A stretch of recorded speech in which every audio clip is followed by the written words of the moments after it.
پھر بھٹو صاحب کے بعد ایس ایم ظفر صاحب جو وزیر قانون ہیں یہ رہے ہیں. تو میرا کہنے کا مقصد یہ ہے کہ آپ کے پاس ایک ایسا پڑھا لکھا ایک جو دنیا کی سیاست پر نظر رکھتا ہو شخص کو لائیں اور پھر وزارت خارجہ کو آپ باقاعدہ متحرک کریں اور پھر مشاورت لیں جی ایچ کیو سے. اس طرح سے آپ چھوڑ دیں گے. اب لازمی طور پر جی ایچ کیو بھی تو یوں چھوڑ کے ملک کو نہیں بیٹھ جائے گا نا, کیونکہ کل کو اگر خدا نخواستہ کوئی دفاعی صورتحال پیدا ہوگی تو اس پر الزام آئے گا نا. بالکل ٹھیک ہے جی. کالر ہمارے ساتھ. السلام علیکم جناب. السلام علیکم. وعلیکم السلام. ہاں دیکھیں, میں کشمیر کے بارے میں عرض کرنا چاہتا ہوں کہ تقریباً 70 سال ہونے کو ہیں. جی جی. اس دوران میں دنیا کے کس قدر ملک آزاد ہو چکے ہیں 2-4 سال کی جدوجہد کے بعد ہی. افریقہ کے کتنے ممالک تھے. تازہ ترین مثال ایسٹ تیمور کی ہے. دیکھیں وہاں پہ امریکہ نے, برطانیہ نے مداخلت کر کے ریفرنڈم کرایا, ان کو آزاد کرا دیا.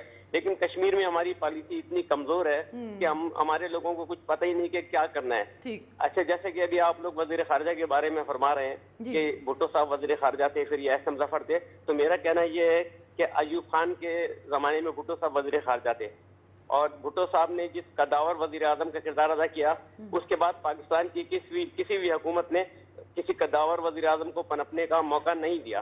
حتیٰ کہ بھٹو صاحب نے بھی کوئی ریگولر وزیر اعظم نہیں رکھا اپنے دور حکومت میں. اس کے بعد کچھ عرصے کے لیے مطلب ضیاء اللہ کا انہوں نے ذہن نورانی وزیر مملکت رکھے, مطلب فل ٹائم وزیر خارجہ رکھا ہی نہیں. کسی کچھ ہینا ربانی کو رکھا, لیکن ان کو بہت تھوڑے عرصے کے لیے. تو پاکستان کے جو حکمران ہیں, خاص طور ابھی نواز شریف صاحب نے بھی کسی کو وزیر خارجہ نہیں رکھا ہوا ہے. یہ وزیر خارجہ سے گھبراتے ہیں کہ وہ وزیر خارجہ کے جو ہے نا وہاں تعلقات قائم ہو جائیں گے, امریکہ سے تعلقات قائم ہو جائیں گے, برطانیہ سے ہو جائیں گے, تو وہ کل کو وہ ہماری جگہ لے لے گا. تو یہ بہت خوفزدہ ہیں وزیر خارجہ کے کردار سے. تو جب تک پاکستان کی کوئی خارجہ پالیسی مرتب نہیں ہوگی تو کشمیر کا مسئلہ اسی طرح لٹکا رہے گا. بالکل صحیح, بہت شکریہ. بات صحیح ہے آپ کی, تسلسل ہی قائم نہیں رہا. بات کہہ دوں میں جی, بھٹو صاحب کو چونکہ یہ گھمنڈ تھا یا ان کو یہ تفاخر تھا کہ میں بہت اچھا وزیر خارجہ رہا ہوں, تو وزارت خارجہ, لیکن انہوں نے وزارت خارجہ کے ریٹائرڈ سیکرٹری عزیز احمد کو وزیر مملکت ضرور رکھا تھا. مطلب انہوں نے یہ نہیں رکھا تھا کہ چھوڑ دیا بالکل خالی ہو.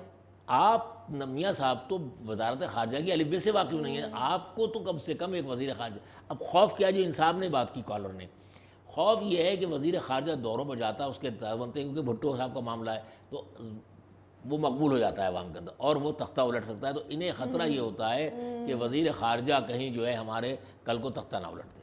عجیب و غریب سچویشن ہے, مطلب صرف ذاتی مفاد ہی مقدم چلا رہا ہے. کچھ نہیں ہے. ملک کا مفاد, قومی مفاد, یہ سب چیزیں بیکار ہو گئی ہیں لوگوں کے سے کہ ہماری ذات کیا ہے, ہمارا کاروبار کتنا چلتا ہے, ہمارا کاروبار کتنا پنپتا ہے, اور ہماری ذات کتنی جو ہے وہ پروجیکٹ ہوتی ہے. بالکل ٹھیک ہے جی.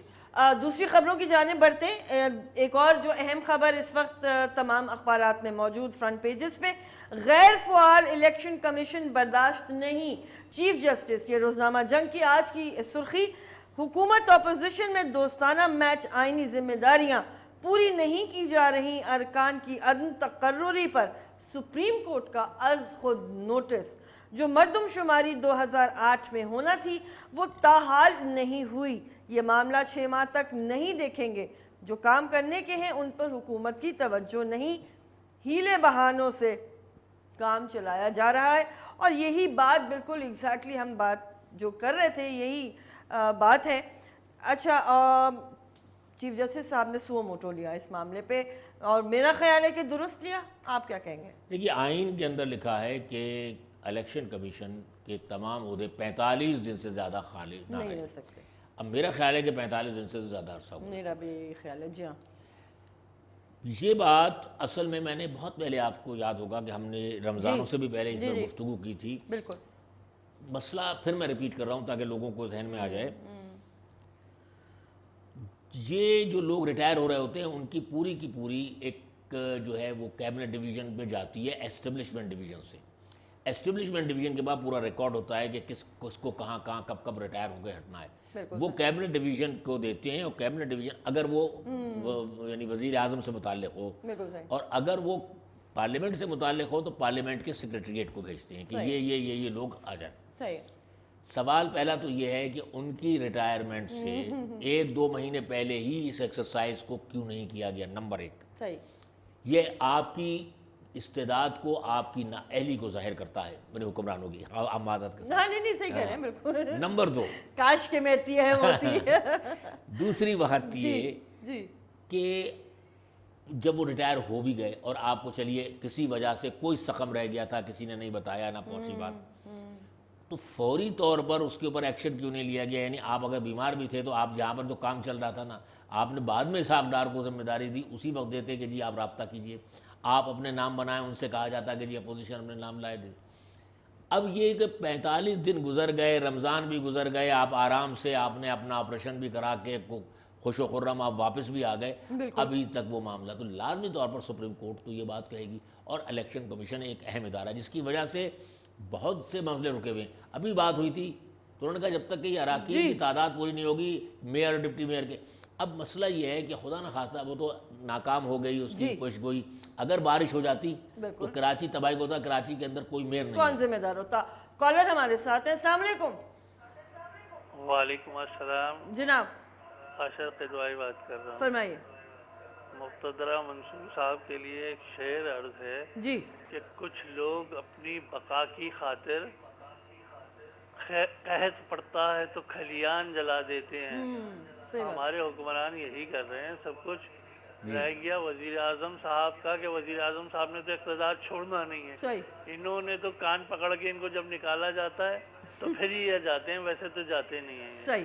دوسری چیز یہ کہ میں آپ کی توجہ لاڑکانہ کے واقعے کی طرف دلانا چاہتا ہوں کہ کل رینجرز نے کارروائی کی تھی جس میں وزیر داخلہ سندھ کے بھائی بڑے اثر و رسوخ کے ساتھ ملوث ہوئے، ٹی وی پہ بھی لائٹیں چلی۔ جی بالکل بات کرتے ہیں۔ رہ گیا سوال یہ کہ جی آپ مجھے بتائیں کہ ایک پچھلے وزیر داخلہ تھے جناب ذوالفقار مرزا صاحب، جنہوں نے بڑے تڑم اس سے کھڑے ہو کے ٹی وی کے اوپر بولا کہ امن کمیٹی میری بنائی ہوئی تنظیم ہے، میں نے 3.5 لاکھ اسلحہ لائسنس شادیوں میں گولیاں چلانے کے لیے نہیں دیے گئے۔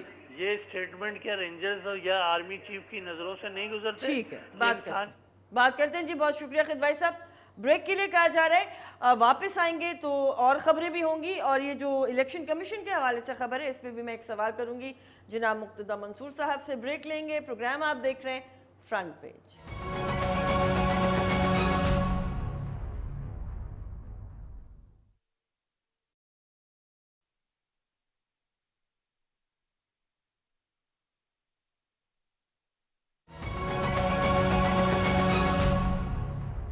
جی ناظرین خوش آمدید کہیں گے، پروگرام آپ دیکھ رہے ہیں فرنٹ پیج۔ میں جلدی سے وہ سوال کر لوں جو میں چاہ رہی تھی مقتدیٰ صاحب، کیا یہ سپریم کورٹ کو مزید اپنی کارروائی میں یا جو پروسیڈنگز آگے چلیں گی یہ بھی بات کرنی چاہیے کہ جس طرح آپ نے فرمایا کہ جہاں جہاں وائلیشن ہوئی ہے ان ذمہ داروں کو بھی رسپانسبل ٹھہرایا جائے؟ جی بالکل، دیکھیے مسئلہ یہ پھر وہی آ جاتا ہے، اکیلی سپریم کورٹ صرف ججمنٹ دے سکتی ہے، اس کے ججمنٹ کو امپلیمنٹ کون کرے گا؟ انتظامیہ نااہل ہے۔ انتظامیہ کون ہے؟ انتظامیہ وزیر اعظم کے تابع تمام ادارے ہیں۔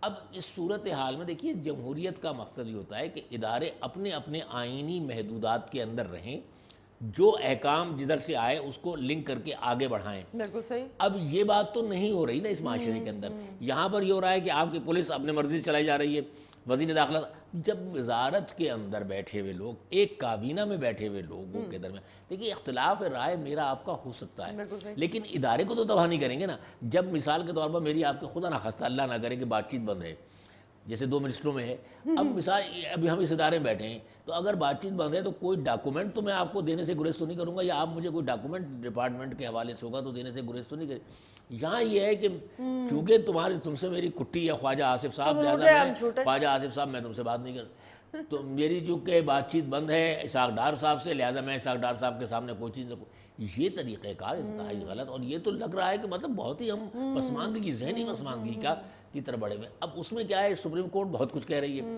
آپ مجھے بتائیے کہ پچھلے دور میں بھی کتنا کہہ کے تھک گئی، کوئی عمل درآمد نہیں ہوا، اب پھر بار بار چیزوں کو کہہ رہی ہے لیکن نہیں ہو رہا۔